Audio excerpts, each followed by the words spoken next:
A lei da palmada foi criada em meio a muitas polêmicas. Há quem defenda e há quem não.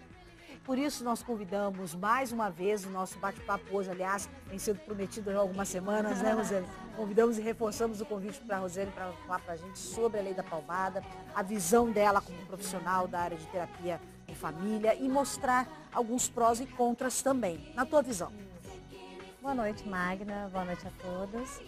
Bom, é uma situação muito complexa a questão da lei da palmada. É, né? Sim, essa lei, né, que foi, digamos assim, finalizada ou autorizada agora em 2014, ela traz algumas modificações, né, do ECA, né, que é o Estatuto da Criança e do Adolescente.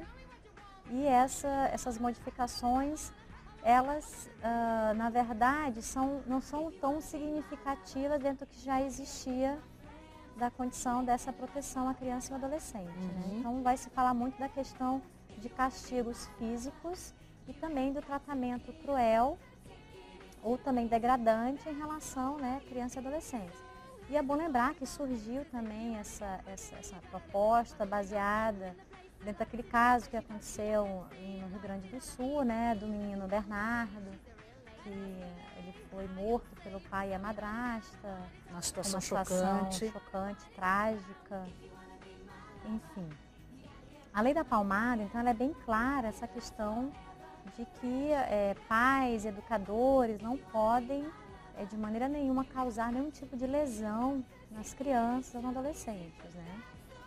Porém, você dá uma palmadinha, você não está torturando nem causando uma lesão na criança. É por isso que tem gerado tanta polêmica, em função das condições extremas, né? Ou, de repente, num aperto de braço, né? Ou numa condução mais física, mais, que possa ser considerada talvez a mais agressiva, uma postura mais firme, que também pode vir a ser considerada mais agressiva.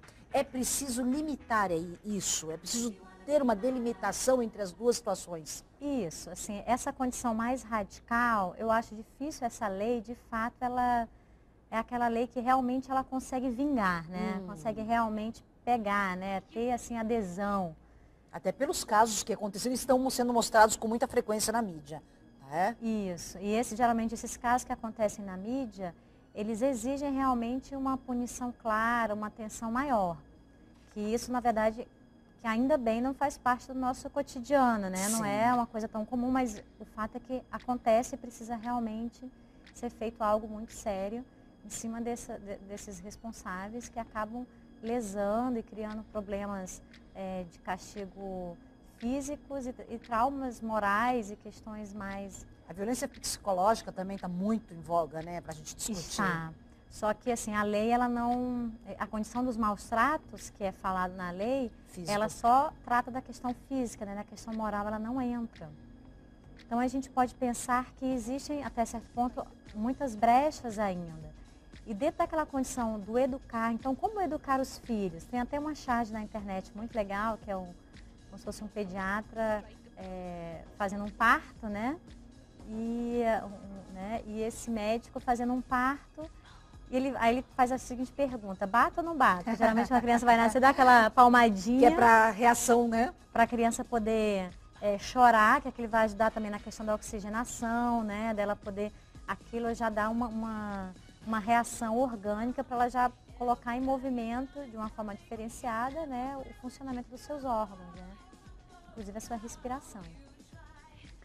E realmente começou a gerar essas dúvidas em relação a essa condição do dia a dia. Então, no dia a dia, a gente não pode fazer nenhuma intervenção com os filhos, como é que é? Então, está gerando muita dúvida, né? A minha pergunta, aproveitando isso que você falou agora, é em relação a uma matéria que nós vimos, que é essa matéria que gerou o nosso convite para você debater com a gente esse assunto.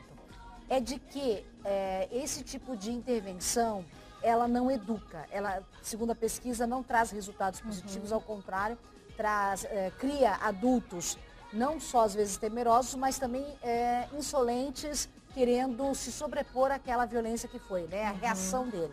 Como que é a sua visão como terapeuta de família? Ok. Quando a gente pensa nesse tipo de resultado aí, a gente imagina um quadro, não cheguei a ter acesso literalmente a essa tua matéria, mas quando a gente pensa num quadro como esse, é porque o castigo a lesão ou algum tipo de excesso na questão né, da briga ou do castigo mesmo físico, ele foi muito além do limite. A gente pode entender que houve isso. Porque uma coisa é você realmente estabelecer um ambiente dentro de casa, dentro do contexto familiar, que o diálogo, ele prevalece.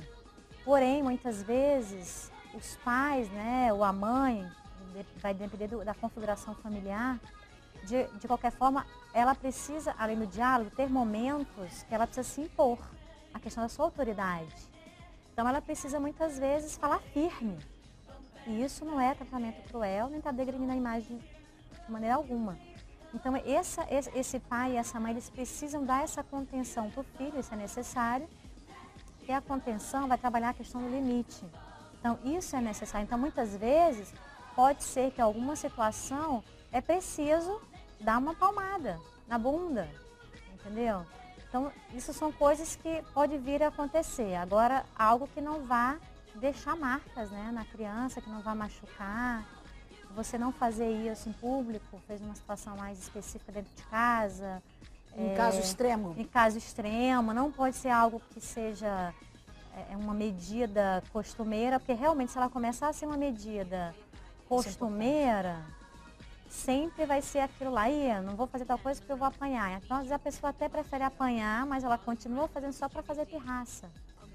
E provar alguma coisa, né, perante os pais, porque eu acho que você já tem comentado isso aqui com a gente, né, essa coisa do adolescente, de ter que tá querendo peitar, criança também hoje quando cada vez mais cedo.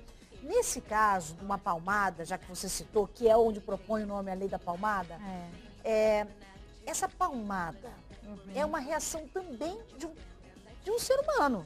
Sim. A gente precisa olhar esse outro lado, porque a gente percebe, eu fui uma mãe que apelei para palmada. E fui uma filha que tive palmadas em alguns momentos. Mas é isso que a gente precisa, né, a gente precisa entender nesse processo de educação, né, o excesso, o quanto se excedeu nisso, né, e da necessidade. Porque às vezes a gente leva para casa todas as nossas frustrações do dia, né, o nosso peso do dia. A reação nem sempre é positiva. Você nos ajuda muito se você... O meu já está com 21 anos, né? Já passou pelas palmadinhas.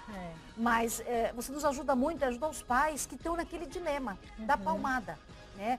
Nesse momento que não foi inevitável. E tem um peso, uma culpa gigantesca.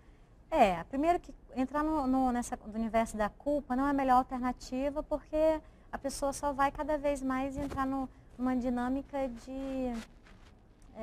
mais de fechamento, de baixo astral, e ela não vai ter dificuldade de tentar ver o que ela pode fazer naquele momento para resolver uma situação que de repente um erro do passado, a gente pode pensar assim, para que ela possa não repetir novamente esse erro. Então, a culpa nunca é a melhor conselheira, vamos dizer assim, né? E outra coisa que a gente vê também é a reação de um pouco de raiva, né? Quem já não passou por isso, das birras que os filhos fazem em público, e aí tem aquela reação bem agressiva com essa birra. Isso. Muitos pais, eu acho que eles também esperam muito estourar para tomar um posicionamento. Tem que tomar um posicionamento antes de estourar, porque realmente, assim, em geral, pai e mãe dentro de casa, ou aquela mãe que cuida sozinha do filho, a pessoa tem que administrar a sua condição de mãe, de mulher, de profissional. Então, são muitas esferas que a pessoa tem que... Isso eu estou dizendo no mínimo, às vezes tem pessoas que têm mais do que essas esferas que ela precisa administrar. Então, às vezes, o nível de estresse, ele está realmente no limite, ou já está passando do limite. Ou seja, a questão de paciência dela também não está das melhores. Então, na hora que o filho está fazendo alguma coisa que ele já vê que é uma arte, você chamou a atenção uma vez, você observa, então, por isso que às vezes tem que fazer esses movimentos, tem que largar o que está fazendo e ter filho, por isso que não é uma coisa fácil você cuidar de filho por causa disso. Tem que largar o que você está fazendo e prestar atenção se ele atendeu aquilo que você pediu. Não atendeu? Então, o ideal, larga o que você está fazendo, vai lá e coloca ele para fazer aquilo que você pediu. Por exemplo, você precisa que ele tome banho naquele horário X, porque tem uma sequência de outras tarefas que tem que ser feitas naquela casa, ou tem uma dinâmica X naquela casa. Fulaninho, vai tomar banho, vou já. E você sabe que ele vou já de criança é totalmente assim, com uma noção de tempo diferenciada, né? Aí você viu que ele não foi. Ao invés de você esperar o terceiro ou quarto, que aí você já está ficando irritado, sei lá o que você está fazendo, você viu que não foi, aí você levanta ou vai lá de imediato, cata a criança, vamos lá, vai agora. Então você já muda até o tom de voz, no sentido de ter um tom de voz mais firme, porque aí já não é grosseiro. É porque pai e mãe tem que ser um pouco de artista, né? Tem que ser, porque ele tem que mostrar que tá bravo, mas sem bater, porque aí envolve a questão da autoridade, porque o que está em crise hoje também é a questão da autoridade. Que é onde as pessoas se confundem na questão da lei da palmada, E né? as pessoas confundem muito isso, né? Então, vai lá, então vamos agora, não, daqui a pouco. Não, é agora e acabou. Não tem outro momento, é agora que eu quero que você vá tomar banho. Aí você acompanha a criança até o banheiro, para você se certificar que ela está lá, porque a criança tem que olhar, né? Mesmo que ela já esteja um pouco maiorzinha, saber se ela está lavando o cabelo direito, às vezes você põe o shampoo do lado, Não faz. às vezes ela não lava, ainda mais para o menino, né? E aí você passou o sabonete, lavou tudo direitinho? Ah, sim, às vezes não, né? Aí você tem que às vezes dar uma fiscalizada. Acompanhar tudo isso. Acompanhar, e não tem jeito, né? Exige essa necessidade. E bater não é a melhor solução, tem que ter realmente, pai e mãe tem que ter uma paciência enorme, porque o time do filho não é o mesmo daqueles pais, por causa da idade, por causa do momento. Então, cada um, embora vivem na mesma casa, cada um está num mundo, enquanto o pai está naquela coisa que eu preciso estar com tudo certo, porque no final do mês eu tenho que estar com dinheiro para pagar todas as contas, eu tenho que atender todas as necessidades da minha família.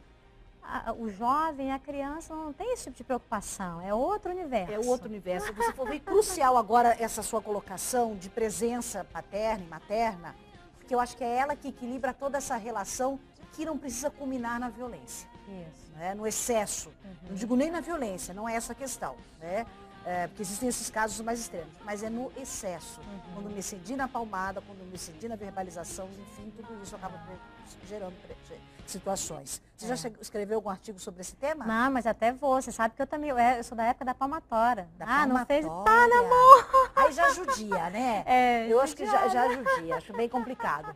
Mas você que quer acompanhar os textos e as informações da doutora Rosiane, aqui a gente tem o blog dela, que tem esse tema, ela vai produzir um tema, né, relacionado à questão da lei da palmada, né, o quanto esse castigo físico pode resultar, e também nós temos a questão dos nossos vídeos, que você acompanha sempre pelo nosso Facebook, ou inscreva-se no nosso canal do YouTube, para você já receber, então, essa informação.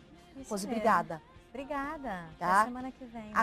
Na outra semana. A gente se encontra dia 18. Isso mesmo. E você continua acompanhando a nossa programação, porque daqui a pouquinho, depois do nosso intervalo, nós temos um Foz Mulher bem recheado, com muitas interessantes entrevistas hoje. Tá? Hoje é só entrevista, bate-papo gostoso para você no programa. Até já.